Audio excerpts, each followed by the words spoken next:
Welcome to all.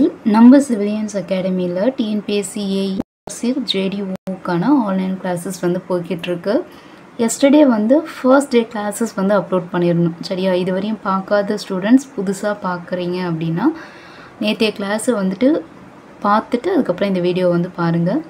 Then புதுசா வந்திருக்க students நம்ம சேனலை வந்து சப்ஸ்கிரைப் பண்ணிக்கோங்க. அப்பதான் ரெகுலர் அப்டேட்ஸ் வந்து உங்களுக்கு கிடைக்கும். ஓகேவா?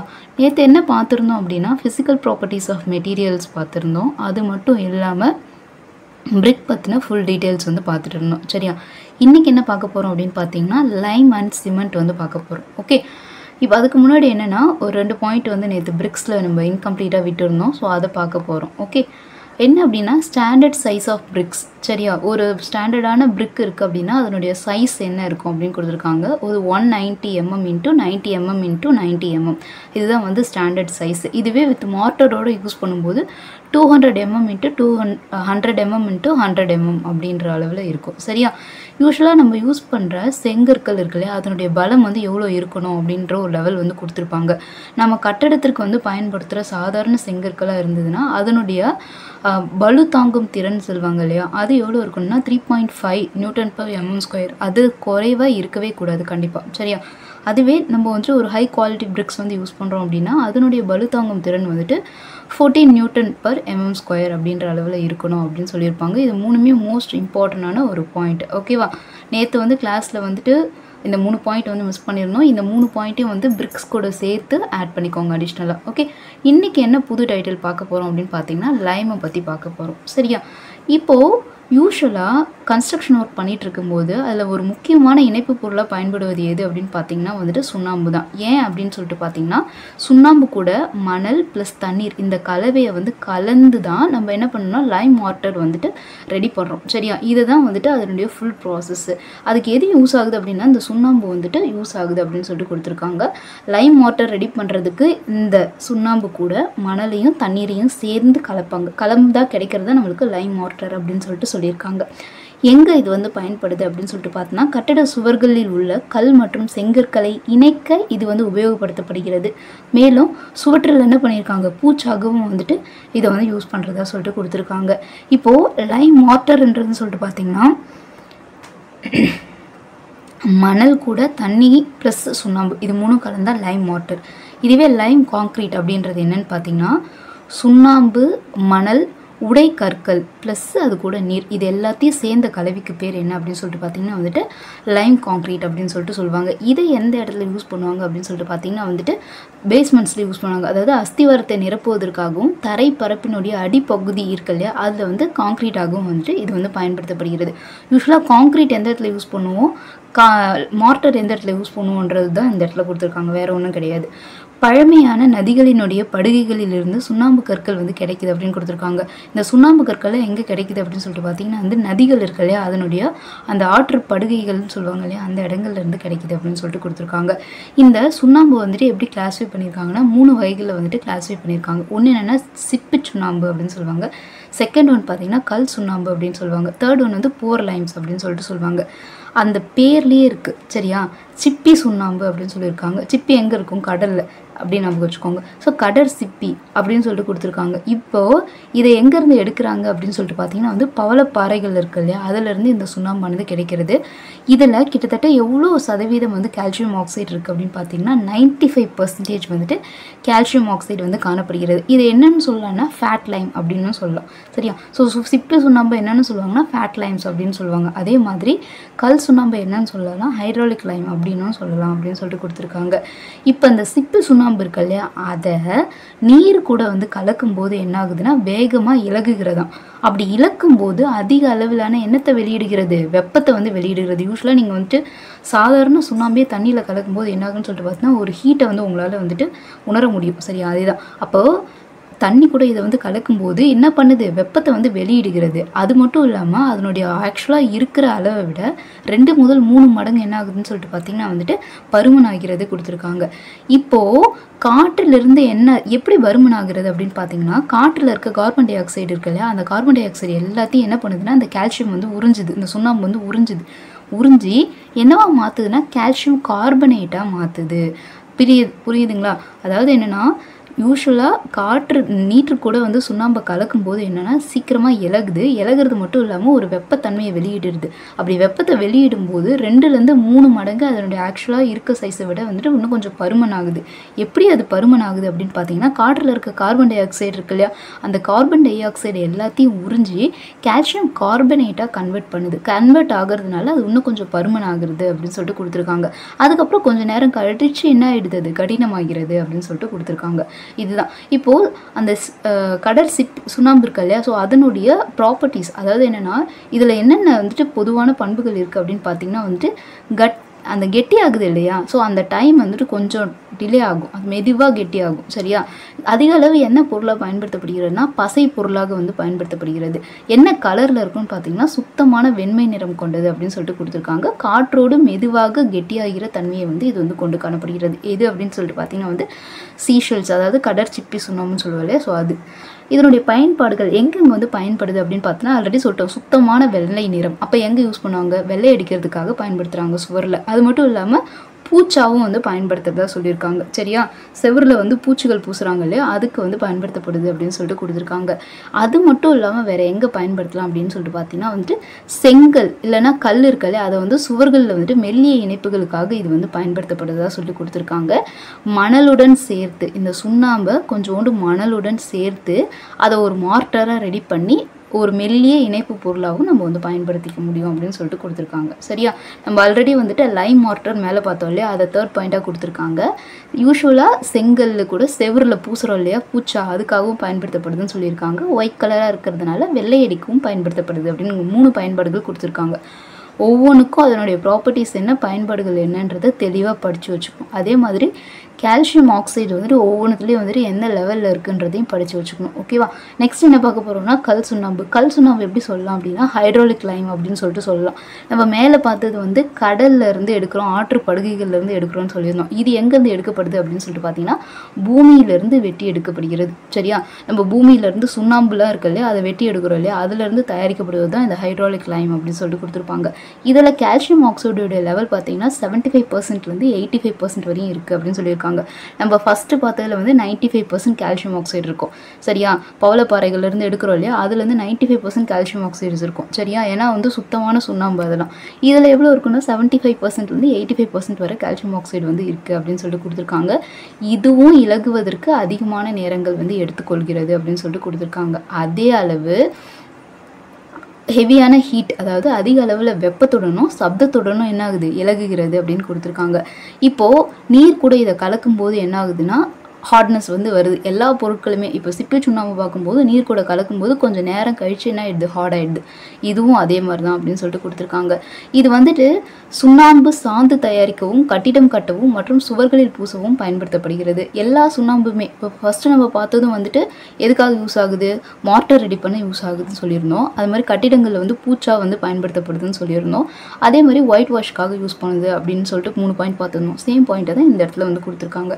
இதுக்கு இன்னொரு பேரும் இருக்குது, ஹைட்ராலிக் லைம் அப்படின்னு சொல்கிறதுனால இதை வாட்டர் லைம் அப்படின்னு சொல்லி அழைக்கலாம் அப்படின்னு சொல்லிட்டு கொடுத்துருக்காங்க. அது எதை பொறுத்து அமையுது அப்படின்னு சொல்லிட்டு பார்த்தோன்னா வந்துட்டு இதில் கிளே கண்டென்ட் எவ்வளோ இருக்குது, பர்சன்டேஜ் ஆஃப் கிளே கண்டென்ட்டை பொறுத்து தான் வந்துட்டு இதை வந்துட்டு மேலும் வந்துட்டு 3 வகையாக பிரிக்கலாம் அப்படின்னு சொல்லிட்டு சொல்லியிருப்பாங்க. நெக்ஸ்ட் 3rd பார்க்க போகிறது என்ன அப்படின்னு பார்த்தீங்கன்னா புவர் லைம் அப்படின்னு சொல்லிட்டு பார்க்க போகிறோம். இதில் என்ன அப்படின்னு சொல்லிட்டு பார்த்தீங்கன்னா நம்ம ஆல்ரெடி பார்த்ததில் சிப்பி சுண்ணாம்பில் 95% கால்சியம் ஆக்சைட்ஸ் இருக்கும். அதுவே வந்துட்டு கல் சுண்ணாம்பில் கிட்டத்தட்ட 75 to 85% வந்து கால்சியம் ஆக்சைடானது இருக்கும். இதில் என்ன அப்படின்னு பார்த்தீங்கன்னா 30%க்கு மேலே களிமண்ணை வந்து கொண்டு காணப்படுகிறது. சரியா, அப்போ களிமண் இருக்கிறதுனால அதனுடைய கலர் எப்படி இருக்கும் அப்படின்னு சொல்லிட்டு பார்த்தீங்கன்னா மங்கலான வெண்மை நிறம் வந்து கொண்டு காணப்படும். மேலே பார்த்தது எல்லாமே பியூர் ஒயிட் கலரில் இருக்கும், அதனால் ஒயிட் வாஷ்க்கு யூஸ் பண்ணுற மாதிரி இருக்கும். இது கொஞ்சம் என்னன்னு சொல்லிட்டு பார்த்தீங்கன்னா மங்கலான வெண்மை நிறம். என்ன ரீசன், இதில் களிமண் வந்து 30% இருக்குன்றதுனால மங்கலான வெண்மை நிறத்தை கொண்டு காணப்படுகிறது அப்படின்னு சொல்லியிருக்காங்க. மெதுவாக நீர்க்கிறது. சரியா, அது ரொம்ப முக்கியமான ஒரு பாயிண்ட். தண்ணீருடன் கலக்கும்போது என்னவா மாறுது அப்படின்னு சொல்லிட்டு பார்த்தா வந்துட்டு பசையாக மாறுகிறது அப்படின்னு சொல்லியிருக்காங்க. ஆனால் இது வந்து தரம் குறைந்த ஒரு பசை பொருளாக இருக்கும் அப்படின்னு கொடுத்துருக்காங்க. மேலே பார்த்தது எல்லாமே ஒரு நல்ல பசை, அதுவும் பசையாக தான் மாறும், பட் வந்துட்டு அது குவாலிட்டி நல்லாயிருக்கும். இது என்னென்னா கொஞ்சம் தரம் குறைந்ததாக இருக்கும் அப்படின்னு சொல்லி கொடுத்துருக்காங்க. மிக மெதுவாக இறுகும் தன்மை கொண்டு காணப்படுகிறது, கடினமாகும் தன்மை கொண்டு காணப்படுகிறது அப்படின்னு சொல்லிட்டு கொடுத்துருக்காங்க. மேலே வந்து மெதுவாக தான் இருக்கும், ஆனால் நல்ல கடினமாகும் தன்மை கொண்டு காணப்படும். இந்த சுண்ணாம்பின் மூலம் தயாரிக்கப்படுகின்ற பொருட்கள் இருக்குல்ல அது வந்து பலவீனமாக இருப்பதால் வந்துட்டு இதை வந்துட்டு அந்த மார்ட்டர் ரெடி பண்ணுற வேலைகளுக்கு வந்துட்டு இதை வந்து ஆல்மோஸ்ட் யூஸ் பண்ண மாட்டாங்க. அப்படியே யூஸ் பண்ணாலும் மோஸ்ட் இம்பார்ட்டன்ஸ் இல்லாத ஒர்க்கெலாம் இருக்கு இல்லையா, முக்கியத்துவம் இல்லாத வேலைகள்லாம் இருக்கு இல்லையா, அந்த வேலைகளுக்கு அந்த கலவை வந்து பயன்படுத்திப்பாங்க. சரியா, சுண்ணாம்பின் மூலம் தயாரிக்கப்படுகின்ற கலவையானது பலவீனமாக இருப்பதால், கனல்ல அது கலவை பலவீனமாக இருப்பதால் இந்த கலவைகள் அதிக முக்கியத்துவம் இல்லாத வேலைகளுக்கு பயன்படுத்தப்படுகிறது அப்படின்னு சொல்லிட்டு கொடுத்துருக்காங்க. சரியா, இப்போ இந்த யூசஸ் ஆஃப் புவர் லைம்ஸ் அப்படின்னு சொல்லி கொடுத்துருக்காங்க. யூசஸ் ஆஃப் லைம், அதாவது லைம் இருக்குது, அதனுடைய பயன்கள் என்னென்ன அப்படின்னு சொல்லிட்டு பார்க்க போகிறோம். சரியா, புவர் லைம் இல்லை லைம், 3 டைப் ஆஃப் லைம்ஸ் வந்து பார்த்துருக்கோம். சரியா, ஒன்று என்னென்னா சிப்பி சுண்ணாம்பு, செகண்ட் ஒன்று என்னென்னா கல் சுண்ணாம்புன்னு பார்த்துருப்போம், தேர்டு வந்துட்டு புவர் லைம்ஸ் அப்படின்னு சொல்லிட்டு 3 வகையான சுண்ணாம்புகள் பார்த்துருக்கோம். இப்போ இந்த 3 வகையான சுண்ணாம்புகளும் எந்த இடங்களில் பயன்படுத்தப்படுகிறது, சரியா, எந்த இடத்துல யூஸ் ஆகுது அப்படின்னு சொல்லிட்டு கொடுத்துருக்காங்க. இப்போது கழிவு நீர் இருக்குது அப்படின்னு சொல்லிட்டு பார்த்தா அந்த கழிவு நீரை என்ன பண்ணியிருக்காங்கன்னா ரசாயன கச்சா பொருளாக வந்து மாற்றி சுத்திகரிப்பதற்காக வந்து இது வந்து பயன்படுத்தப்படுகிறது அப்படின்னு சொல்லிட்டு கொடுத்துருக்காங்க. அது மட்டும் இல்லாமல் தொழிற்சாலைகளில் உலோகங்கள் தயாரிக்கிறாங்க இல்லையா, தொழிற்சாலைகள், அதில் இலக்கியாக இது வந்து பயன்படுத்தப்படுதுன்னு சொல்லியிருக்காங்க. காங்கிரீட் கலவைக்கும் சாந்து கலவைக்கும் அச்சாக என்ன பண்ணுது பயன்படுத்தப்படுகிறது. மேலே பார்த்தோம் Lime mortar and Lime concrete இருக்கு இல்லையா, அது எல்லாத்துடைய ப்ரிப்ரேஷன்ஸ்க்கும் இதை வந்து பேஸாக யூஸ் பண்ணிக்கலாம் அப்படின்னு சொல்லிட்டு கொடுத்துருக்காங்க. கண்ணாடி தயாரிப்பில் வந்து பயன்படுத்தப்படுகிறது, கட்டுமானம் கட்டும் பணிகள்லேயும் வந்து பயன்படுத்தப்படுகிறது, சுவர் மற்றும் கூரைகளினுடைய மேல் பூச்சிகளுக்கு பயன்படுத்தப்படுது அப்படின்னு சொல்லி கொடுத்துருக்காங்க. மேலே நம்ம பார்த்ததே தான் கீழேயும் கொடுத்துருக்காங்க. ஸோ கொஷின் எப்படி இருக்கும் அப்படின்னு சொல்லி பார்த்தா உலோகம் தயாரிக்கும் தொழிற்சாலைகள் வந்து இலக்கியாக பயன்படுத்தப்படுவது எது அப்படின்னு கேட்டாங்கன்னா சுண்ணாம்பு நம்மளுக்கு ஆன்சர் பண்ண தெரியணும், அவ்வளோதான், வேற ஒன்றும் கிடையாது. இதுதான் இதில் வந்து கேட்கப்படுகின்ற கேள்விகள். ஸோ வந்துட்டு யூசஸ் ஆஃப் லைன்ஸ்லாம் பார்க்கும்போது ரொம்ப தியரிட்டிக்கலாக இருக்க மாதிரி இருக்கும், பட் அது வந்துட்டு ஆன்சர்ஸ்லேருந்து கொஷினை படிங்க. சரியா, காங்கிரீட் கலவைக்கு சாந்து கலவைக்கும் அச்சாக பயன்படுத்தப்படுகின்ற பொருள் எது அப்படின்னா சுண்ணாம்புன்னு நம்மளுக்கு தெரியணும். சரியா, கீழ்கண்ட எந்த பொருளானது கண்ணாடி தயாரிப்பில் பயன்படுத்தப்படுகிறது அப்படின்னு சொல்லிட்டு கொடுத்துருந்தாங்கன்னா நான் உங்களுக்கு ஆன்சர் எடுக்க தெரியணும், லைம் அப்படின்றது. சரியா, சுவர் மற்றும் கூரைகளுடைய மேற்பூச்சுக்கு பயன்படுவது எது அப்படின்னா லைம் அப்படின்றது நமக்கு வந்து எடுக்க தெரியணும். ஓகே, ஸோ இது வந்து லைம் வந்து முடிஞ்சிருச்சு. நெக்ஸ்ட் டைட்டில் என்ன பார்க்க போகிறோம் அப்படின்னா சிமெண்ட் வந்து பார்க்க போகிறோம். ஓகே, யூஸ்வலாக சிமெண்ட் அப்படின்றது என்னென்னா கல், சுண்ணாம்பு, கார்பனேட், சிறிதளவு மெக்னீஷியம் ஆகியவை எல்லாத்தையும் சுடப்பட்டு பொடியாக்கப்பட்டு தயாரிக்கப்படுவது தான் என்னென்னா சிமெண்ட். சரியா, ஸோ என்னென்ன பொருட்கள் வந்து கலக்கப்படுது அப்படின்றது ரொம்ப முக்கியம். என்னென்னது, கல், அது கூட சுண்ணாம்பு ப்ளஸ் கார்பனேட் அண்ட் சிறிதளவு மெக்னீஷியம், இது எல்லாத்தையும் என்ன பண்ணியிருக்காங்கன்னா நல்லா சுட்டு அதுக்கப்புறம் பொடியாக்குறாங்க, நல்லா மிக்ஸ் பண்ணி என்ன பண்ணியிருக்காங்க ஒரு ஃபைன் மெட்டீரியல் ஆக்குறாங்க, அதுக்கு பேர் தான் சிமெண்ட் அப்படின்னு சொல்லிட்டு சொல்லியிருக்காங்க. சிமெண்ட்டுடைய கலர் என்ன அப்படிங்கிறதுனா மர கலரில் இருக்கும், ப்ரௌன் கலரில் இருக்கும் அப்படின்னு சொல்லிட்டு கொடுத்துருக்காங்க. சுண்ணாம்பு மற்றும் மணல் பொருட்கள் அதிக வெப்பநிலையில் சுடப்பட்டு ஜிப்சம் கலந்து பொடியாக்கப்பட்டு செயற்கை சிமெண்ட்டானது தயாரிக்கப்படுகிறது அப்படின்னு கொடுத்துருக்காங்க. மேலே பார்த்தது இயற்கையான சிமெண்ட், இப்போ வந்துட்டு செயற்கையாக நம்ம வந்து ப்ரொடக்ஷன் பண்ணுறாங்க இல்லையா, அந்த சிமெண்ட் எப்படி ரெடி பண்ணுறாங்கன்னா சுண்ணாம்பு கூட மணல் பொருட்கள்லாம் வந்துட்டு அதிக வெப்பநிலையில் என்ன பண்ணுறாங்க சுட்டு அது கூட ஜிப்சமாக கலர்ந்து என்ன பண்ணியிருக்காங்க பொடியாக அரைக்கிறாங்க. அப்படி கிடைக்கிறதா என்னன்னு பார்த்தீங்கன்னா செயற்கை சிமெண்ட் அப்படின்னு சொல்லிட்டு கொடுத்துருக்காங்க. ஸோ இயற்கை சிமெண்ட்னா என்னென்ன பொருட்கள் இருக்குது, செயற்கை சிமெண்ட்னா என்னென்ன பொருட்கள் இருக்குது அப்படின்றது நம்மளுக்கு தெரிஞ்சிருக்கணும். நெக்ஸ்ட்டு ஆர்டினரி ஒரு போர்ட்லேண்ட் சிமெண்ட்டில் என்னென்ன காம்போசிஷன் என்னென்ன பொருட்கள் வந்து கலந்துருக்கு அப்படின்றது பார்க்க போகிறோம். யூஸ்வலாக என்னென்ன பொருட்கள் இருக்குன்றது பார்த்துலாம்.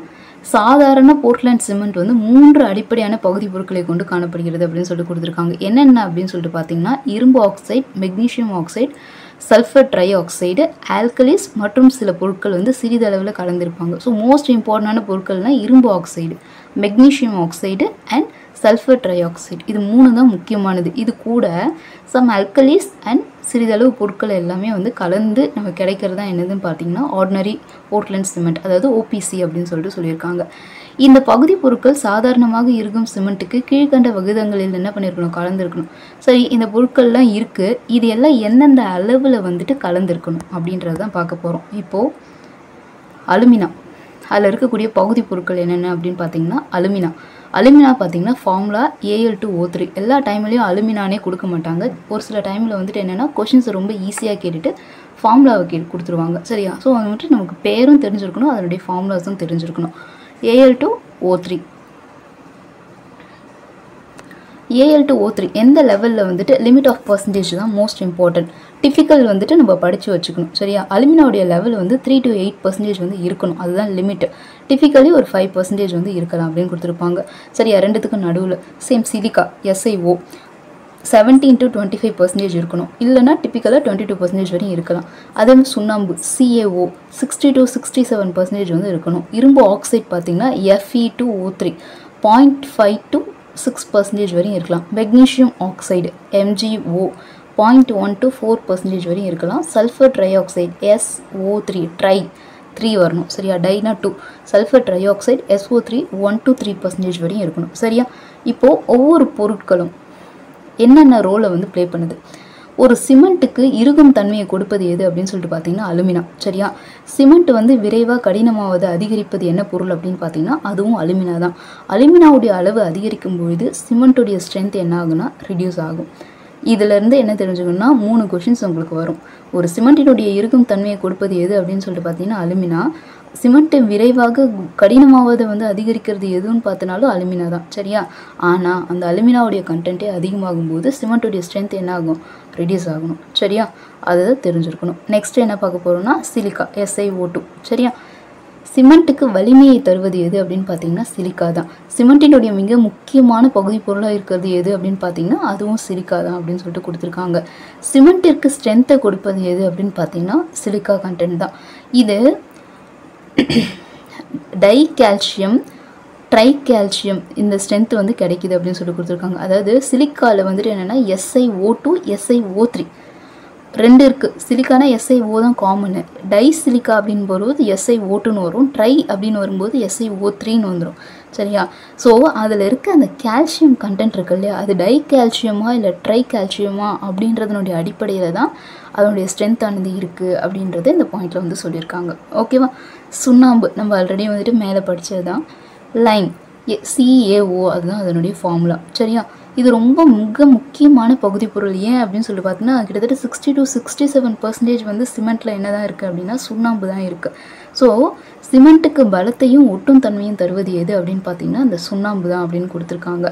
இதில் லைமுடைய அளவு கம்மியாக இருக்குது சரியா. இப்போ இந்த சிமெண்ட்டில் ஒரு லைமுடைய அளவு குறையும் போது சிமெண்ட்டுடைய ஸ்ட்ரென்த்தும் என்ன ஆகுது, ரிடியூஸ் ஆகுது அப்படின்னு சொல்லிட்டு கொடுக்குறாங்க சரியா.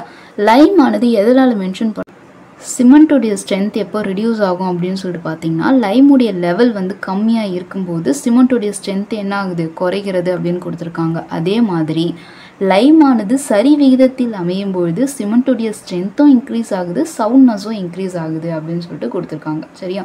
ஸோ மோஸ்ட் இம்பார்ட்டன்ட் சுண்ணாம்பு அப்படின்னு சொல்லி பார்த்தீங்கன்னா சிமெண்ட்டுக்கான ஒட்டுமொத்த பலத்தையும் ஒட்டும் தன்மையும் தருவது எது அப்படின்னா சுண்ணாம்பு. ஏன்னா வந்துட்டு கிட்டத்தட்ட ஒரு 60 to 67% வரையும் இருக்குது அப்படின்றதுனால இது வந்து ஒரு இம்பார்ட்டண்டான ரோலை வந்து ப்ளே பண்ணுதுன்னு கொடுத்துருக்காங்க. நெக்ஸ்ட் என்ன பார்க்க போகிறோம்னா அயான் ஆக்சைடு Fe2O3 அப்படின்னு சொல்லிட்டு கொடுத்துருக்காங்க. அயான் ஆக்சைடை பொறுத்தவரையும் எப்போயும் எல்லாருக்கும் தெரிஞ்சுது. ஒரு சிமெண்ட்டுக்கு நிறத்தை தருவது என்னது அப்படின்னு பார்த்தீங்கன்னா இந்த அயான் ஆக்சைடு தான். அந்த நிறத்தை தர்றது மட்டும் இல்லாமல் அதுக்கு பலத்தையும் கடினத்தன்மையும் இது வந்து தருது அப்படின்னு சொல்லிட்டு கொடுத்துருக்காங்க. ஸோ நிறம், பலம், கடினத்தன்மை இது மூணுத்துக்கு காரணமாக இருக்கிறது எது அப்படின்னு சொல்லிட்டு பார்த்தீங்கன்னா அயான் ஆக்சைடு அப்படின்னு கொடுத்துருக்காங்க. மெக்னீஷியம் ஆக்சைட்ஸை பொறுத்தவரை MgO அப்படின்னு சொல்லிட்டு சொல்லலாம் அதனுடைய ஃபார்முலா. இதுவும் பலத்தையும் கடினத்தன்மையும் தருது. ஆனால் மெக்னீஷியம் ஆக்சைடுடைய அளவு வந்து அதிகரிக்கும் பொழுது சரியா இதனுடைய சவுண்ட்னஸ் இருக்குல்ல அந்த தன்மை வந்துட்டு அதிகரிக்கிறது அப்படின்னு சொல்லிட்டு கொடுத்துருக்காங்க சரியா. அன்சவுண்டிங் அப்படின்னு சொல்லிட்டு சொல்லுவாங்க. சவுண்ட்னஸ் இன்க்ரீஸ் ஆகலை, அன்சவுண்டிங் தன்மையானது அதிகரிக்கிறது அப்படின்னு சொல்லிட்டு கொடுத்துருக்காங்க. யூஸ்வலாக வந்துட்டு சிமெண்ட்டுடைய ஸ்ட்ரென்த் அண்ட் சவுண்ட்னஸ் வந்து இன்க்ரீஸ் ஆகும்போது தான் அது நல்லாயிருக்கும். அன்சவுண்ட்னஸ் தன்மையை வந்து அதிகரிக்கக்கூடாது சரியா. ஸோ மெக்னீஷியம் ஆக்சைடுனால வந்துட்டு அதிகமாக இருக்கும்பொழுது அன்சவுண்ட்னஸ் அப்படின்ற தன்மை வந்துட்டு என்னது அதிகரிக்குது அப்படின்னு கொடுத்துருக்காங்க. தென் சல்ஃபர் ட்ரை ஆக்சைடு அதாவது SO3 அப்படின்னு சொல்லிட்டு கொடுத்துருக்காங்க. இது மிக குறைந்த அளவில் இருந்தால் சிமெண்ட் வந்து பலம் பொருந்தியதாக அமையும். அப்போது SO3 லெவல் எப்படி இருக்கணும், கம்மியாக இருக்கணும். இன்கேஸ் அதிக அளவு SO3 இருக்குது அப்படின்னா அதில் வந்து சிமெண்ட்டை வந்து பலம் இல்லாததாக ஸ்ட்ரென்த்தை வந்து ரிடியூஸ் பண்ணிடும் அப்படின்னு சொல்லிட்டு கொடுத்துருக்காங்க. தென் ஆல்கலிஸ் வந்து இருக்குது அப்படின்னு கொடுத்துருக்கோம். இது சிறு அளவுகளில் தான் இருக்கணும். அதிக அளவு ஆல்கலிஸ் இருந்தால் நிறமாற்றமானது ஏற்படுகிறது அப்படின்னு கொடுத்துருக்காங்க. தென் கால்சியம் சல்ஃபேட் CaSO4 சரியா. ஜிப்சம் என்ற வகையில் அமைந்திருப்பது எது அப்படின்னு பார்த்தீங்கன்னா அந்த கால்சியம் சல்ஃபேட். சரியா, யூஸ்வலாக வந்து நம்ம செயற்கையான சிமெண்ட் ரெடி பண்ணும்பொழுது ஜிப்சம் ஆட் பண்ணுவோம் இல்லையா, அப்போ அந்த ஜிப்சம் என்ற வகையில் அமைந்திருக்கிறது எதுனா அந்த கால்சியம் சல்ஃபேட் தான் அப்படின்னு கொடுத்துருக்காங்க. இந்த ஜிப்சம் எதுக்காக யூஸ் ஆகுது அப்படின்னு சொல்லிட்டு பார்த்தோன்னா வந்து இனிஷியல் செட்டிங் டைம் இருக்கு இல்லையா, எல்லாருமே சிமெண்ட்டை படிக்கும்போது initial and final setting time படிப்பீங்க இல்லையா, ஸோ இனிஷியல் செட்டிங் டைமை டிலே பண்ணுறதுக்காக இந்த ஜிப்சம் வந்து யூஸ் ஆகுது அப்படின்னு கொடுத்துருக்காங்க. நெக்ஸ்ட் என்ன பார்க்க போகிறோம்னு சொல்லிட்டு பார்த்தோன்னா வந்து டிஃப்ரெண்ட் டைப் ஆஃப் சிமெண்ட். அதாவது உங்கள் எல்லாருக்குமே தெரியும் சிமெண்ட்டில் நிறைய வெரைட்டிஸ் இருக்குது அண்ட் கிரேட் வந்து 3 கிரேட்ஸ் இருக்குது. ஸோ அந்த டிஃப்ரெண்ட் டைப் ஆஃப் சிமெண்ட்டை மட்டும் பார்க்க போகிறோம். சரியா, பலவிதமான கட்டிட வேலைகளுக்கு வெவ்வேறு வகையான பகுதி பொருட்களுடன் வேறுபட்ட தயாரிப்பு முறைகளில் பல வகையான போர்ட்லேண்ட் சிமெண்ட்கள் வந்து பயன்படுத்தப்படுகிறது. அதாவது போர்ட்லேண்ட் சிமெண்ட் ஒன்று, போர்ட்லேண்ட் அல்லாத சிமெண்ட் அப்படின்னு சொல்லிட்டு 2 வகையான சிமெண்ட்டுகளை வந்து நம்ம வந்து யூஸ் பண்ணிகிட்ருக்கோம் கன்ஸ்ட்ரக்ஷன் ஒர்க்குக்கு பொறுத்தவரையும். இப்போ ஓபிசி அப்படின்றது என்னென்னா இதில் பொதுவான உற்பத்தியில் நம்ம ப்ரொடக்ஷன் பண்ணுறதுல 90% என்னென்னா போர்ட்லேண்ட் சிமெண்ட்டை தான் ப்ரொடக்ஷன் பண்ணுறோம். சரியா, கந்தகம் உள்ள மண், சரியா, மண்ணில் வந்து கந்தகங்கள் இருக்குது அப்படின்னா அது, அப்புறம் நிலத்தடி நீர் மிக அருகில் இருக்குது அப்படின்ற நிலைகளை தவிர மற்ற எல்லா நிலைகளிலுமே வந்துட்டு இந்த போர்ட்லேண்ட் சிமெண்ட் வந்து யூஸ்ஃபுல்லாக இருக்கும் அப்படின்னு சொல்லிட்டு கொடுத்துருக்காங்க. ஸோ மோஸ்ட் அதிகமாக ப்ரொடக்ஷன் பண்ணுறப்படுற சிமெண்ட் வகை எதுன்னு சொல்லி பார்த்தோன்னா ஓபிசி தான் அதிகமாக ப்ரொடக்ஷன் பண்ண போகிறது. இப்போது என்னென்ன டைப் ஆஃப் சிமெண்ட், நம்ம ஆல்ரெடி நிறைய டைப் ஆஃப் சிமெண்ட்ஸ் இருக்குதுன்னு பார்த்துட்ருக்கோம் இல்லையா, ஸோ அதில் என்னென்ன டைப் ஆஃப் சிமெண்ட்ஸ் இருக்குது அப்படின்றத லைனாக பார்த்துட்டு வர போகிறோம். ஃபர்ஸ்ட் என்ன அப்படின்னா வந்துட்டு ரேபிட் ஹார்டனிங் சிமெண்ட், அதிலே கொடுத்துருக்காங்க ரேபிட் ஹார்டனிங் சிமெண்ட். சரியா, இது என்ன ஆகும் அப்படின்னு சொல்லி பார்த்தோன்னா சீக்கிரமாக என்ன ஆகிடும், இறுகிடும். சரியா, இறுகி பலத்தை பெறும். அப்போது சீக்கிரமாக இறுகுதுன்னா எந்த இடங்களில் வந்துட்டு நம்ம சீக்கிரமாக இந்த ஒர்க்கு வந்துட்டு கன்ஸ்ட்ரக்ஷன் ஒர்க்கில் சீக்கிரமாக வந்துட்டு நம்ம போடுற அந்த சிமெண்ட் வந்து இறுகணும் அப்படின்னு நினைக்கிறோமோ அந்த இடங்களில் இதை வந்து பயன்படுத்திக்கலாம். சாதாரணமான சிமெண்ட் வந்து ஒரு 7 நாளில் அடையிற பலத்தை இது கிட்டத்தட்ட இது 3 நாட்கள்லேயே அடைஞ்சிரும். அதாவது கம்ப்ரசிவ் ஸ்ட்ரென்த் நம்ம வந்து ஃபைண்ட் அவுட் பண்ணுவோம், 28 டேஸ்க்கு ஃபைண்ட் அவுட் பண்ணுவோம். இப்போது ஃபஸ்ட்டு வந்துட்டு 3 days 7 days அப்படின்னு சொல்லிட்டு பார்த்துட்டு இருக்கும்போது 7 நாளில் நார்மலான ஒரு சிமெண்ட் வந்து அடையிற பலத்தை கிட்டத்தட்ட இது 3 நாட்கள்லேயே அடைஞ்சிரும் அப்படின்றத அவங்க கொடுத்துருக்காங்க. அதே மாதிரி initial and final setting time வந்துட்டு ஒரே நேரத்தில் நடப்புதா சீக்கிரமாக என்ன ஆகிடுது, கடினமாகிறது அப்படின்னு சொல்லிட்டு சொல்லியிருக்காங்க. நெக்ஸ்ட் என்னென்னா அதிகமான சுண்ணாம்பு, இதில் வந்துட்டு என்னென்னா அதிக அளவில் சுண்ணாம்பு இருக்குது, மிகவும் நேர்த்தியாக சிமெண்ட் வெப்பநிலையில் சுடப்படுகிறது. நம்ம சிமெண்ட் மேனுஃபேக்சரிங்கில் வந்துட்டு ஃபஸ்ட்டு நம்ம பர்ன் பண்ணுவோம், அதாவது அதை வந்து சுட்டுட்டு அதுக்கப்புறம் தான் பொடியாக்கும்னு பார்த்துருக்கோம் இல்லையா. ஸோ அப்படி இதை வெப்பப்படுத்தப்படும் பொழுது மிகவும் நேர்த்தியாக வெப்பப்படுத்துவதன் காரணமாக விரைவில் கடினமாகும் தன்மையை வந்து இதுக்கு தருது அப்படின்னு சொல்லிட்டு சொல்லியிருக்காங்க. இதனுடைய பலுத்தாங்கும் திறன் இருக்குல்ல அது வந்துட்டு எவ்வளோ இருக்கும் அப்படின்னு சொல்லிட்டு பார்த்தீங்கன்னா வந்துட்டு 3 நாட்களில், சரியா, 3 daysலேயே வந்துட்டு எவ்வளோ இருக்குன்னா 1.15 Nm/mm² இருந்துட்டு 2.1 Nm/mm² வரையும் இருக்கும் அப்படின்னு சொல்லிட்டு கொடுத்துருக்காங்க. சரியா, ஸோ ரேபிட் ஹார்டனிங் சிமெண்ட் அப்படின்றது என்னன்னு சொல்லிட்டு பார்த்தீங்கன்னா நார்மலாக ஒரு சிமெண்ட் 7 நாள் அடையிற ஸ்ட்ரென்த்து இது 3 நாள்லேயே அடைஞ்சிரும். இனிஷியல் இந்த ஃபைனல் செட்டிங் வந்துட்டு அட் அ டைம்லேயே நடந்துடுது. சரியா, அதே மாதிரி என்ன ரீசனில் இது சீக்கிரமாக வந்து கடினமாகுது அப்படின்னா இதை வந்து சுடும் போதே வந்துட்டு ரொம்ப நேர்த்தியாக சுடுவதன் காரணமாக ஈஸியாக ஹார்டனிங் ஆகிட்டு ஸ்ட்ரென்த்து நம்மளுக்கு ப்ரொவைட் பண்ணுது. எந்த ஸ்ட்ரென்த்தை ப்ரொவைட் பண்ணுதுன்னா 3 daysலேயே வந்து 1.15 2.1 Nm² அப்படின்ற அளவு ஸ்ட்ரென்த்தை நம்மளுக்கு ப்ரொவைட் பண்ணுதுன்னு கொடுத்துருக்காங்க. நெக்ஸ்ட் என்னென்னா எக்ஸ்ட்ரா ரேபிட் ஹார்டனிங் சிமெண்ட் அப்படின்னு கொடுத்துருக்காங்க. அங்கே பார்த்து ரேபிட் ஹார்டனிங் சிமெண்ட் இதில் எக்ஸ்ட்ரா ரேபிட் சீக்கிரமாக, அப்போ மிக விரைவில் கடினமாகும் சிமெண்ட் இருக்குல்ல அது என்ன பண்ணணும்னு சொல்லிட்டு பார்த்தோன்னா சீக்கிரமாக கடினமாகும். சரியா, அப்போ எப்படி அப்படின்னு பார்த்தீங்கன்னா அந்த போர்ட்லேண்ட் சிமெண்ட் கூட கால்சியம் குளோரைடு சேர்த்து அரைக்கிறாங்க. சரியா, அதனால் என்ன ஆகுதுன்னா சீக்கிரமாக வந்து ஹார்டனிங் ஆகிடுது அப்படின்னு சொல்லிட்டு கொடுத்துருக்காங்க. இந்த சிமெண்ட்டை உபயோகப்படுத்தி உண்டாக்கப்படுகின்ற காங்க்ரீட் ஆனது 20 நிமிடங்களுக்குள் கலக்கப்பட்டு 20 minutesக்குள்ளே காங்க்ரீட்டை மிக்ஸ் பண்ணி நம்ம எந்த இடத்துல போடுறோமோ அந்த இடத்துல என்ன பண்ணிடணும், பூசிடணும். சரியா, அப்படி பூசிட்டுனா பட்டுன்னு என்ன ஆகிடுதுன்னு சொல்லிட்டு பார்த்தோன்னா செட் ஆகிடுது. அதனால் பூசின உடனே என்ன ஆகிடுது, விடலவிலேயே கடினமாகிடுது அப்படின்னு கொடுத்துருக்காங்க. சிமெண்ட்டை விட 25% வந்து அதிக வலிமையை ஓரிரு நாட்களில் வந்து கிடைக்குது அப்படின்னு சொல்லிட்டு கொடுத்துருக்காங்க. இந்த சிமெண்ட்டில் நார்மலாக யூஸ் பண்ணுற சிமெண்ட்டை கம்பேர் பண்ணும்போது 25% எக்ஸ்ட்ரா ஸ்ட்ரென்த்தை வந்துட்டு ஓரிரு நாட்களில் வந்துட்டு கிடைச்சிடுது அப்படின்னு கொடுத்துருக்காங்க. நெக்ஸ்ட் என்ன பார்க்க போகிறோம்னா நெக்ஸ்ட் நம்ம பார்க்க போகிறது சல்ஃபேட் எதிர்ப்பு சிமெண்ட். சரியா, யூஸ்வலாக வந்துட்டு ஒரு சிமெண்ட் மேனுஃபேக்சரிங் அப்போ நம்ம ஆட் பண்ணுற அந்த கால்சியம் அலுமினேட் இருக்கு இல்லையா, அந்த ட்ரை கால்சியம் அலுமினேட்டுடைய 6%லேருந்து 5% நம்ம ரெடியூஸ் பண்ணுறதுனால சல்ஃபேட்டை எதிர்த்து நிற்கின்ற சக்தியானது ஒரு சிமெண்ட்டுக்கு உருவாகிறது. சரியா, அந்த சல்ஃபேட்டை எதுக்காக நிற்கணும் அப்படின்னு சொல்லிட்டு பார்த்தீங்கன்னா யூஸ்வலாக நம்ம கன்ஸ்ட்ரக்ட் பண்ணுற கன்ஸ்ட்ரக்ஷன் ஒர்க் எல்லாமே வந்துட்டு ஒரு ட்ரை ஏரியாவிலே நம்ம வந்து கட்ட போகிறது கிடையாது சரியா. இப்போ கடலுக்கு அடியில் வந்துட்டு ஹார்பர் ஒர்க்லாம் பண்ணும்போதோ இல்லை பக்கத்தில் வந்து கடலுக்கு பக்கத்தில் பில்டிங்ஸ்லாம் கன்ஸ்ட்ரக்ஷன் ஒர்க் பண்ணுவோம். அப்போ அந்த பில்டிங் என்ன ஆகும், அடிக்கடி ஈரமாகும், உலரும், காயும், திருப்பி ஈரமாகும், இந்த மாதிரி வந்து அடிக்கடி மாறி மாறி நடைபெறும். அப்போ என்ன ஆகும்னா ஆட்டோமேட்டிக்கலாக நம்ம போடுற ஸ்ட்ரக்சர் வந்து அஃபெக்ட் ஆகும் சரியா. ஸோ அந்த மாதிரியான இடங்களில் நம்ம கட்டப்படுகின்ற கட்டடங்கள் வந்து நீடித்து உழைப்பதற்காக இந்த மாதிரியான சிமெண்ட்டை வந்து யூஸ் பண்ணுவாங்க. அதாவது சல்ஃபேட் எதிர்ப்பு சிமெண்ட்டை வந்து யூஸ் பண்ணுவாங்க. இந்த வகை சிமெண்ட்டுகள் கடலுக்கு அருகில் கட்டப்படுகின்ற கட்டிடங்களிலும் சதுப்பு நிலங்களிலும் பூமிக்கு அடியில் பதிக்கப்படுகின்ற குழாய்கள்லாம் இருக்கு இல்லையா. ஸோ அந்த மாதிரியான இடங்கள் அந்த மாதிரியான குழாய்கள் செய்யவும் வந்துட்டு இந்த வகையான சிமெண்ட்டை வந்து யூஸ் பண்ணுறதா சொல்லியிருக்காங்க. நெக்ஸ்ட் என்ன பார்க்க போகிறோன்னா எஃகு உலை சிமெண்ட். அதிலே கொடுத்துருக்காங்க எஃகு உலை. அந்த இரும்பு எஃகு உலையிலேருந்து வெளியேற கசடுகள்லாம் இருக்கு இல்லையா, அந்த கசடை சிமெண்ட் ப்ரொடக்ஷன் பண்ணுறப்போ அதை ஒன் ஆஃப் த பார்ட் பகுதி பொருளை வந்துட்டு சேர்த்து அரைச்சி சிமெண்ட்டை வந்து தயாரிப்பாங்க. அப்படி தயாரிக்கும் போது நமக்கு கிடைக்கிற அந்த சிமெண்ட் இருக்கு இல்லையா, அதனுடைய வளம் வந்துட்டு ஸ்டார்டிங்கில் வந்து ரொம்ப கம்மியாக தான் இருக்கும். அதனால் அது என்ன பண்ணுறாங்கன்னா ஒரு சிமெண்ட் இருக்குது, அந்த சிமெண்ட் வந்துட்டு அதிகமாக ஸ்ட்ராங் ஆகணும்னு என்ன பண்ணணும்னா கண்டினியூஸாக என்ன பண்ணணும், க்யூரிங் ப்ராசஸ் பண்ணணும். ஸோ அது அதிக அளவிலான ஸ்ட்ரென்த் அடையணும்னா அதிக நாட்கள் என்ன பண்ணணும், க்யூரிங் வந்து செய்கிறாங்க அப்படின்னு சொல்லிட்டு கொடுத்துருக்காங்க. ஏன்னா இது வந்து ஸ்டார்டிங் பீரியடில் ஸ்ட்ரென்த் ரொம்ப கம்மியாக இருக்குது. அது அதிகமான ஸ்ட்ரென்த் பெறணும்னா ரொம்ப நாட்களுக்கு அதை வந்து க்யூரிங் பண்ண வேண்டியிருக்கு அப்படின்னு சொல்லிட்டு கொடுத்துருக்காங்க. ஏன் அப்படின்னு சொல்லிட்டு பார்த்தா ஏன் இதனுடைய ஸ்ட்ரென்த் கம்மியாக இருக்குன்னா கழிவு பொருளான இரும்பு எஃகு உலையிலேருந்து வெளியேற அந்த கழிவுகளை பயன்படுத்தி தானே நம்ம வந்து இப்போ இந்த சிமெண்ட்டை ரெடி பண்ணுறோம். ஸோ அந்த கழிவு பொருளான கசடுகள் வந்துட்டு இந்த சிமெண்ட் ப்ரொடக்ஷன்ஸில் வந்து பயன்படுத்தப்படுறதுனால இதனுடைய ரேட் எப்படி இருக்கும் அப்படின்னு பார்த்தீங்கன்னா ரொம்ப கம்மியாக இருக்கும். அட் த சேம் டைம் ஆனால் மாஸ் எப்படி இருக்குன்னா ரொம்ப அதிகமாக இருக்கும். அதனால் கற்காரைகளுக்கு வந்துட்டு அதிக பருமனான கற்காரைகளுக்கு வந்துட்டு இது வந்து பயன்படுத்தப்படுகிறது அப்படின்னு சொல்லிட்டு கொடுத்துருக்காங்க. வெயிட் அதிகமாக இருக்கும், பட் வந்து காஸ்ட் எப்படி இருக்கும்னா கம்மியாக இருக்கும் சரியா. நெக்ஸ்ட்டு வெதரிங் காரணிகளால் ஏற்படுகின்ற எதிர்ப்பை அதிக அளவில் என்ன பண்ணுதுன்னா இது வந்து தடுத்து நிறுத்துது அப்படின்னு சொல்லிட்டு சொல்லியிருக்காங்க. வெதரிங் காரணிகள் எப்படி சொல்லி பார்த்தா வந்துட்டு வானிலை காரணிகளால் வந்துட்டு பனி, மழை இந்த மாதிரியான வந்துட்டு இடங்களில் வந்துட்டு ஒரு சிமெண்ட் ஒர்க் பண்ணுறோம் சரியா. அந்த மாதிரியான காரணிகளை எதிர்த்து நிற்கிற தன்மை வந்துட்டு இதுக்கிட்ட என்ன இருக்கும், அதிகமாக இருக்கும் அப்படின்னு சொல்லிட்டு கொடுத்துருக்காங்க. இதனுடைய இனிஷியல் செட்டிங் டைம் வந்துட்டு 30 மினிட்ஸை விட கம்மி. அதாவது 30 நிமிஷத்துக்குள்ளேயே வந்து செட்டாக ஸ்டார்ட் ஆகலாம். அதனுடைய ஃபைனல் செட்டிங் டைம் வந்துட்டு 10 மணி நேரத்திற்கும் அதிகமாக இருக்கும். ஃபைனல் செட்டிங் டைம் 10 ஹவர்ஸ்க்கு அதிகமாக இருக்கும் அப்படின்னு சொல்லிட்டு கொடுத்துருக்காங்க. இதை நம்ம ஆல்ரெடி சொல்லிட்டோம், இது வந்து அதிக பருமனானது, அந்த மாதிரியான கற்காரை ஒர்க்குகளை வந்து பயன்படுத்துறதா சொல்லியிருக்காங்க. அப்போ கனம் குறைந்த ஆர்சிசி ஒர்க்ஸில் வந்து இதை வந்து யூஸ் பண்ண முடியாது. ஏன்னா இதனுடைய ஸ்ட்ரென்த் எப்படி இருக்குன்னா கம்மியாக இருக்கும் அப்படின்னு சொல்லிட்டு சொல்லியிருக்காங்க சரியா.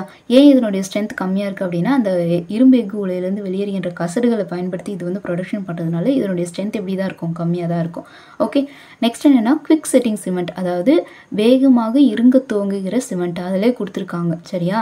இதில் ஜிப்சம் வந்துட்டு குறைஞ்ச அளவில் சேர்க்கிறாங்க சரியா. அதே மாதிரி குறைந்த அளவிலான ஜிப்சம் சேர்க்கப்படுவதனாலும் வெகு நேர்த்தியாக சிமெண்ட் வந்து அரைக்கப்படுவதனாலும் நீர் சேர்த்த 5 நிமிடங்களிலேயே என்ன பண்ண ஆரம்பிக்குதுன்னு சொல்லிட்டு பார்த்தீங்கன்னா இறுக தொடங்குகிறது அப்படின்னு சொல்லிட்டு சொல்லியிருக்காங்க. 1/2 ஹவருக்குள்ளே கிட்டத்தட்ட கல் மாதிரி ஆகிடும் சரியா. அதான் குவிக் செட்டிங் சிமெண்ட்.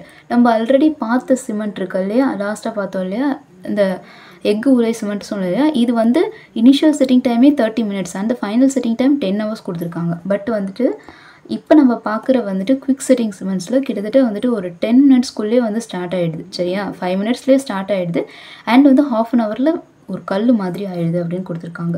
நெக்ஸ்ட் என்ன பார்க்க போகிறோம்னா சூப்பர் சல்ஃபேட் சிமெண்ட் அப்படின்னு சொல்லிட்டு கொடுத்துருக்காங்க. இதில் 5% ஆஃப் போர்ட்லண்ட் சிமெண்ட் சரியா. நெக்ஸ்ட்டு 80 to 85% ஆஃப் வந்து சிமெண்ட்டுடைய கிளிங்கர்ஸ் வந்து கொடுத்துருக்காங்க. 1.5% வந்துட்டு ஸ்லாக் துகள்கள் வந்து பயன்படுத்துகிறாங்க. 10 to 15% வந்து ஜிப்சம். இது எல்லாத்தையும் சேர்த்து அரைச்சி சூப்பர் சல்ஃபேட் சிமெண்ட் வந்து ரெடி பண்ணுறாங்க சரியா. ஸோ என்னென்ன ஆட் பண்ணுறாங்க, எவ்வளோ பர்சன்டேஜில் ஆட் பண்ணுறாங்கன்றது ரொம்ப முக்கியம். நம்ம ஆல்ரெடி சொன்னோம் ஜிப்சம் எந்த அளவுக்கு வந்துட்டு ஆட் பண்ணுறோமோ அந்த அளவுக்கு என்ன ஆகுது அப்படின்னு பார்த்தா செட்டிங் டைம் வந்து சேஞ்ச் ஆகுது. குறைந்த அளவில் நீங்கள் ஜிப்சம் யூஸ் பண்ணும்போது குவிக்காக வந்து செட் ஆகிடுது சரியா. அதிக அளவிலான ஜிப்சம் ஆட் பண்ணும்போது என்ன ஆகுது, அது வந்து செட் ஆகிறதுக்கு கொஞ்சம் டைம் எடுத்துக்குது சரியா. மிக குறைந்த அளவு வெப்பத்தை வந்து இது வந்து வெளியேற்றுறதுனால வந்துட்டு வேதியியலால் பாதிக்கப்படுவதே அதிக அளவு வந்துட்டு என்னது தடுக்குவது அப்படின்னு சொல்லி கொடுத்துருக்காங்க. கெமிக்கல் ரெசிஸ்டன்ஸ் கெப்பாசிட்டி இதில் இருக்குது அப்படின்றத கொடுத்துருக்காங்க. இதில் சூப்பர் சல்ஃபேட் சிமெண்ட்டில் கடல் வழி சம்மந்தப்பட்ட கட்டுமானங்களுக்கு இது வந்து என்ன பண்ணப்படுது, பயன்படுத்தப்படுது அப்படின்னு சொல்லிட்டு கொடுத்துருக்காங்க சரியா. நம்ம ஆல்ரெடி கடல் வழி கட்டுமானங்கள் அதாவது கடலில் கன்ஸ்ட்ரக்ட் பண்ணுற கட்டுமானங்களுக்கு வந்து கடலுக்கு அருகில் கட்டப்படுகிற கட்டுமானங்களுக்கு பயன்படுத்தப்படுவது சல்ஃபேட் எதிர்ப்பு சிமெண்ட் இல்லையா. ஸோ இப்போ பார்க்குறது சூப்பர் சல்ஃபேட் சிமெண்ட், ரெண்டும் சேம், அதாவது பேர் வந்து சிமிலராக இருக்கும், அதனால் அதை வந்து பார்த்துக்கோங்க.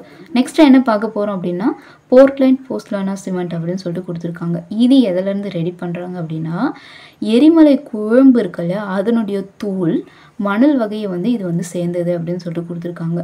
போர்ட்லேண்ட் சிமெண்ட் இருக்கு இல்லையா, அது வந்து கிளிங்கர் கூட 40% ஆஃப் போஸ்ட்லானா சிமெண்ட்டை வந்து சேர்த்து கூட ஜிப்சமையும் சேர்த்து அரைச்சி இந்த சிமெண்ட்டானது தயாரிக்கப்படுகிறது. சரியா, ஃபர்ஸ்ட் என்ன பாருங்கள், போர்ட்லேண்ட் சிமெண்ட்டுடைய கிளிங்கர்ஸ் இருக்கு இல்லையா, அந்த கிளிங்கர்ஸ் கூட போஸ்ட்லானா சிமெண்ட் இருக்கு இல்லையா, அதை வந்துட்டு 40% ஆட் பண்ணி கூட ஜிப்சமையும் சேர்த்து ஆட் பண்ணி இந்த சிமெண்ட்டானது தயாரிக்கப்படுது அப்படின்னு சொல்லிட்டு கொடுத்துருக்காங்க. இது சேம் அதே தான். நீருக்கு அடியில் கன்ஸ்ட்ரக்ஷன் ஒர்க் பண்ணுறாங்க இல்லையா, இப்போது கடலுக்கு நடுவில் பிரிட்ஜெலாம் கட்டுறாங்க, அந்த மாதிரியான இடங்களுக்கெல்லாம் வந்து கற்காரை வேலைகள் கான்க்ரீட் ஒர்க் பண்ணுறோம் இல்லையா, அந்த மாதிரியான இடங்களில் இதை வந்து யூஸ் பண்ணுறதா சொல்லி கொடுத்துருக்காங்க. போர்ட்லேண்ட் போஸ்ட்லானா சிமெண்ட் வந்து யூஸ் பண்ணுறதா சொல்லியிருக்காங்க. இதில் நெக்ஸ்ட் என்ன பார்க்க போகிறோம்னா காற்று உட்புகும் சிமெண்ட்டை வந்து பார்க்க போகிறோம். சரியா, ஏர் என்டைனிங் சிமெண்ட் அப்படின்னு சொல்லி கொடுத்துருக்காங்க. அது சாதாரண போர்ட்லேண்ட் சிமெண்ட்டோட ரெசின்ஸ், அதாவது என்னென்னா ரெசின்னு அப்படி இல்லைன்னா தாவர அல்லது மிருக கொழுப்புகள் இதெல்லாம் சேர்த்து, இதில் ஏதாவது ஒன்று கூட சேர்த்துக்கலாம், சேர்த்து அரைச்சி தயாரிக்கப்படுறது தான் வந்துட்டு இந்த காற்று உட்புகும் சிமெண்ட் அப்படின்னு சொல்லிட்டு கொடுத்துருக்காங்க. இதில் நம்ம ஆட் பண்ணுற அந்த தாவர கொழுப்பாக இருக்கலாம், இல்லை மிருகத்தினுடைய கொழுப்பாக இருக்கலாம், இல்லை அந்த ரெசின்ஸாக இருக்கலாம், அது என்ன பண்ணுது அப்படின்னா இந்த நுண்ணிய காற்று குமிழ் இருக்கு இல்லையா, அது வந்து கற்காரை முழுவதும் என்ன பண்ணுது, பரவலாக்கப்படுது. அப்படி பரவலாக்குவதன் காரணமாக கற்காரை இருக்கு இல்லையா, அது வந்து அந்த பிளாஸ்டிசிட்டி அப்படின்ற ஒரு கேரக்டரையும் ஒர்க்கபிள், அதாவது நம்ம ஒர்க் பண்ணுறதுக்கு எளிதாகவும் வந்து இருக்கும் இந்த சிமெண்ட் அப்படின்னு சொல்லிட்டு சொல்லியிருக்காங்க. அப்போது தாவரத்தினுடைய கொழுப்பு இல்லை மிருகத்தினுடைய கொழுப்பு இல்லை ரெசின்ஸ் ஏதாவது ஒன்று ஆட் பண்ணும்போது அதில் இருக்க அந்த நுண்ணிய காற்று குமிழ்கள் இருக்கு இல்லையா, அது வந்துட்டு அந்த காங்க்ரீட் ஃபுல்லாக என்ன பண்ணப்படுது, பரவலாக்கப்படுது. அப்படி பரவலாக்குவதன் மூலமாக நம்ம ஒர்க் பண்ணுறதுக்கு என்னவாக இருக்கும், ஈஸியாக இருக்கும் அப்படின்னு சொல்லிட்டு சொல்லியிருக்காங்க. நெக்ஸ்ட் என்னென்னா கலர்டு சிமெண்ட், அதாவது என்னென்னா கலரான சிமெண்ட்ஸ், வேறு ஒன்றும் கிடையாது. யூஸ்வலாக போர்ட்லேண்ட் அல்லது வெள்ளை கலர் சிமெண்ட் கூட 5 to 10% வந்து நிறத்தை தருகின்ற ரசாயன பொருட்கள். கலர்டு சிமெண்ட்னா கொஞ்சம் கலர் வந்து வேரியேஷன்ஸ் இருக்கும், அப்போ அந்த கலரை கொடுக்கறதுக்காக 5 to 10% ரசாயன பொருட்களை நம்ம வந்து சேர்த்து அரைச்சி அதில் யூஸ் பண்ணுறோம். சரியா, யூஸ்வலாக சிமெண்ட்டை பொறுத்தவரையும் red colour or brown colour மட்டும்தான் வந்து போர்ட்லேண்ட் சிமெண்ட்டில் வந்து தயாரிக்கிறதா வந்து சொல்லியிருக்காங்க. ஓகே, நெக்ஸ்ட் என்னென்னா ஹைட்ரோஃபோபிக் சிமெண்ட் அப்படின்னு பார்க்க போகிறோம். இதை எப்படி சொல்லலாம்னா தண்ணி உட்புகாத போர்ட்லேண்ட் சிமெண்ட் அப்படின்னு சொல்லலாம். சரியா, நம்ம முன்னாடி பார்த்தது காற்று உட்புகும் சிமெண்ட் பார்த்தோம், இது வந்து தண்ணி வந்து உள்ளே போகாத சிமெண்ட் இப்போ நம்ம பார்க்குறது, அதான் ஹைட்ரோஃபோபிக் சிமெண்ட் அப்படின்னு சொல்லிட்டு சொல்லியிருக்காங்க. இதில் நீர் விளக்கக்கூடிய பொருட்கள், தண்ணி உள்ளே போகாதுன்னா என்னது, அப்போ தண்ணி வந்து பட்டால் அதை விளக்கக்கூடிய தன்மை உள்ள பொருள் வந்து இதில் ஆட் பண்ணியிருப்பாங்க. அப்போ நீர் விளக்கு பொருளான ஸ்டீரிக் அமிலம் இருக்கு இல்லையா, அந்த பொருளை இது கூட ஆட் பண்ணியிருப்பாங்க. சரியா, அதே சமயம் சாதா போர்ட்லேண்ட் சிமெண்ட்டும் சேர்த்து இதை வந்து தயாரிக்கப்பட்டிருக்காங்க. ஸோ ஸ்டீரிக் அமிலம் வந்து ஆட் பண்ணுறதுனால தண்ணி இது என்ன பண்ணாது, உள்ளே வந்து அலோவ் பண்ணாது, அதனால தான் நீர் உட்புகாத போர்ட்லேண்ட் சிமெண்ட் என்று இது வந்து அழைக்கப்படுகிறது. இந்த சிமெண்ட்டை வந்து நம்ம பாதுகாக்கும் பொழுது ஈர்ப்பினால் ஏற்படுகின்ற தீய விளைவுகளிலிருந்து இது என்ன பண்ணப்படுது, பாதுகாக்கப்படுது அப்படின்னு கொடுத்துருக்காங்க. மழை காலத்தில் கூட அதிக நாட்களுக்கு இந்த வகையான சிமெண்ட் என்ன பண்ணி வச்சுக்கலாம், நம்ம ஸ்டோர் பண்ணி வச்சுக்கலாம். யூஸ்வலாக நார்மலான சிமெண்ட்டை நம்ம வைக்கும்போது சீக்கிரமாக என்ன ஆகிடும், தண்ணி பட்ட உடனே செட் ஆகிடும். ஸோ இது வந்து நீரை வந்துட்டு உள்புக அனுமதிக்காதனால நம்ம ரெய்னி சீசன்ஸில் கூட ரொம்ப நாளைக்கு வச்சு இந்த சிமெண்ட்டை யூஸ் பண்ணிக்கலாம் அப்படின்னு சொல்லிட்டு கொடுத்துருக்காங்க. நெக்ஸ்ட் என்னென்னா உருப்பெருக்கும் சிமெண்ட் அப்படின்னு சொல்லிட்டு கொடுத்துருக்காங்க. உருப்பெருக்கும் சிமெண்ட்டை பொறுத்தவரை என்னென்னா கற்காரைகள் வந்து இருங்கும் பொழுது போர்ட்லேண்ட் சிமெண்ட் வந்து சுருங்கும். சரியா, அதை தடுக்குவதற்காக தான் என்னது உருப்பெருக்கும் சிமெண்ட் ஆனது என்ன பண்ணியிருக்காங்க, தயாரிச்சிருக்காங்க. இந்த சிமெண்ட்டை நீரை தடுக்கிற சுவர்கள் கட்டவும் பழமையான அஸ்திவாரங்களுக்கு கிரவுட் செய்யவும் வந்து பயன்படுத்துறதா சொல்லி கொடுத்துருக்காங்க. சரியா, ஸோ உருப்பெருக்கும் சிமெண்ட்டை பொறுத்தவரை என்னென்னா யூஸ்வலாக வந்துட்டு நம்ம ஒரு காங்க்ரீட் வந்து போடும்போது அது வந்துட்டு என்ன ஆகுது, கொஞ்ச நேரத்தில் என்ன செட் ஆக ஸ்டார்ட் ஆகுது இல்லையா, அந்த சிமெண்ட்டு சுருங்குவதை தடுப்பதற்காக தான் இந்த வகையான உருப்பெருக்கும் சிமெண்ட்டை வந்து ரெடி பண்ணி யூஸ் பண்ணுறதா கொடுத்துருக்காங்க. Then next high alumina cement. High alumina சிமெண்ட்டை பொறுத்தவரையும் அது கருப்பு நிறமுடையது, வேகமாக இறுகும் தன்மையினை வந்து என்ன பண்ணியிருக்கு, கொண்டு காணப்படுகிறது. இப்போது ஆல்ரெடி நம்ம கடலில் கன்ஸ்ட்ரக்ஷன் ஒர்க் பண்ணுறோன்னா அங்கே வந்து சல்ஃபேட் எதிர்ப்பு சிமெண்ட் வந்துட்டு சூப்பர் சல்ஃபேட் சிமெண்ட்ஸ் இது மாதிரிலாம் யூஸ் பண்ணணும்னு பார்த்துருக்கோம் இல்லையா. ஸோ இங்கே சல்ஃபேட்டுகள் கடல்நீர் போன்றவைகளில் வேதியியல் தீமைகளை அதிக அளவு எதிர்க்கும் தன்மை பெற்று காணப்படுகிறது. ஸோ அங்கே ஹை அலுமினா சிமெண்ட்ஸை வந்து யூஸ் பண்ணிடலாம். இது சீக்கிரமாக என்ன ஆகுது, கடினமாகிறது. அதனால் என்ன ஆகுதுன்னா சீக்கிரமான வலிமையும் இது வந்து பெறுது அப்படின்னு சொல்லிட்டு கொடுத்துருக்காங்க.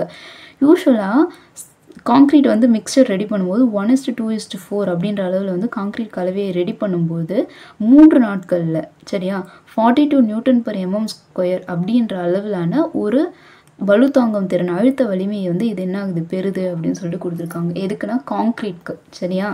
நெக்ஸ்ட், இந்த வகை சிமெண்ட்டை உபயோகிக்கும் பொழுது வெளியாகின்ற வெப்பம் குளிர்காலங்களில் என்ன பண்ணும், நன்மை பயக்கும் அப்படின்னு சொல்லிட்டு கொடுத்துருக்காங்க. அதாவது ஹை அலுமினா சிமெண்ட்டை வந்து நம்ம யூஸ் பண்ணும்போது அது நமக்கு என்னது, அதிக அளவிலான வெப்பத்தை வந்து தருது. அது வந்து நமக்கு என்னென்னா குளிர்காலங்களில் வந்துட்டு நன்மையை பயக்கும் அப்படின்ற அளவுன்னு சொல்லியிருக்காங்க. நெக்ஸ்ட், ஒயிட் சிமெண்ட்டை பொறுத்தவரையும் நிறத்தை கொடுக்கக்கூடிய, நம்ம ஆல்ரெடி பார்த்துருக்கோம் நிறத்தை கொடுக்கிற சிமெண்ட்டு கலர்டு சிமெண்ட் பார்த்துருக்கோம். இப்போ இது என்னென்னா ஒயிட் சிமெண்ட்டு. நிறத்தை கொடுக்கக்கூடிய இரும்பு, மேங்கனீஸ் மற்றும் குரோமியம் ஆக்சைடு இல்லாமல் தயாரிக்கப்படுகின்ற சாதாரண சிமெண்ட்டை என்ன சொல்லுவாங்க அப்படின்னா ஒயிட் சிமெண்ட். அப்போ எந்தெந்த பொருட்கள் நிறத்தை கொடுக்குது, இரும்பு, மேங்கனீஸ் மற்றும் குரோமியம் ஆக்சைடு இதெல்லாம் நிறத்தை கொடுக்குது. இப்போ இது எதுவுமே இல்லாமல் ஒரு சிமெண்ட்டை ரெடி பண்ணோம், சாதாரணமாக ரெடி பண்ணோம்னா அதான் ஒயிட் சிமெண்ட் அப்படின்னு சொல்லியிருக்காங்க. இந்த ஒயிட் சிமெண்ட் பேர்லேயே இருக்குது, வெண்மையாக இருக்கும் அப்படின்னு சொல்லியிருக்காங்க. இதை எங்கே யூஸ் பண்ணலாம், வண்ண பூச்சிகளுக்கும் யூஸ் பண்ணிக்கலாம், சாந்து பூச்சிக்கும் இதை வந்து என்ன பண்ணிக்கலாம், பயன்படுத்திக்கலாம் அப்படின்னு கொடுத்துருக்காங்க. இந்த வெள்ளை சிமெண்ட் அதாவது ஒயிட் சிமெண்ட்டை நம்ம யூஸ் பண்ணும்பொழுது ரொம்ப கேர்ஃபுல்லாக ஹேண்டில் பண்ணணும். அட் த சேம் டைம் என்ன பண்ணியிருக்கணும், எல்லாத்தையும் வந்துட்டு மூடி வைக்கணும் சரியா. அதிக அளவிலான ஸ்ட்ரென்த்தை கொண்டது, அதிக விரைவில் உலரும் தன்மை கொண்டது, அதாவது சீக்கிரமாக ஹார்ட்னஸ் ஆகிடும் இது சரியா. எந்தெந்த இடத்துல ஒர்க் பண்ணுறாங்க யூஸ் பண்ணுறாங்க அப்படின்னு சொல்லிட்டு பார்த்தா வந்துட்டு ஃப்ளோர் ஃபினிஷிங் அந்த பிளாஸ்டிங் ஒர்க்லாம் யூஸ் பண்ணதாக கொடுத்துருக்காங்க. அதே மாதிரி டைல்ஸ், மார்பிள்ஸ்லாம் ஒட்டுறாங்க இல்லையா, அந்த இடத்துல வந்து மார்டர் கலவையாக வந்து இது வந்து பயன்படுத்தப்படுது அப்படின்னு சொல்லிட்டு கொடுத்துருக்காங்க. இந்த டைப் ஆஃப் சிமெண்ட்டை பொறுத்தவரையும் டிஃப்ரெண்ட் டைப் இருக்கும். ஒரு 2-3 வாட்டி நீங்கள் திருப்பி படிக்கிற மாதிரி இருக்கும். ஏன்னா ஒரு 10-15 வெரைட்டிஸ் வந்து டைப் ஆஃப் சிமெண்ட்ஸ் வந்து கொடுத்துருப்பாங்க. ஒன்றுக்கும் ஒரு சின்ன சின்ன வேரியேஷன்ஸ் மட்டும்தான் இருக்கும். ஸோ படிக்கும்பொழுதே என்ன பண்ணுங்கன்னா கம்பேர் பண்ணி படிங்க ஓகேவா. தென் எந்தெந்த இடங்களில் பயன்படுது, அதனுடைய initial and final setting time என்னென்ன ரேஷியோஸில் அதில் பொருட்களை மிக்ஸ் பண்ணி அதை வந்து ரெடி பண்ணுறாங்க, அண்ட் அதனுடைய அப்ளிகேஷன்ஸ் என்னென்ன சரியா. ஸோ இது எல்லாமே தெரிஞ்சிருக்கணும். அது மாதிரி 2 பேர் இருக்குது அப்படின்னா hydrophobic cement is also called as water, நீர் உட்புகாத போர்ட்லேண்ட் சிமெண்ட் அப்படின்னு சொல்கிறாங்களா. 2 பேரையும் என்ன பண்ணி வச்சுருக்கணும், நல்லா படித்து வச்சுக்கணும் ஓகேவா. ஸோ இதோட என்ன கிளாஸ் வந்து ஓவர். நெக்ஸ்ட் என்ன பண்ணலாம் அப்படின்னா இதிலே இன்னும் கொஞ்சம் இருக்குது, அதாவது grade of cement and testing இருக்குது, சிமெண்ட் டெஸ்டிங்.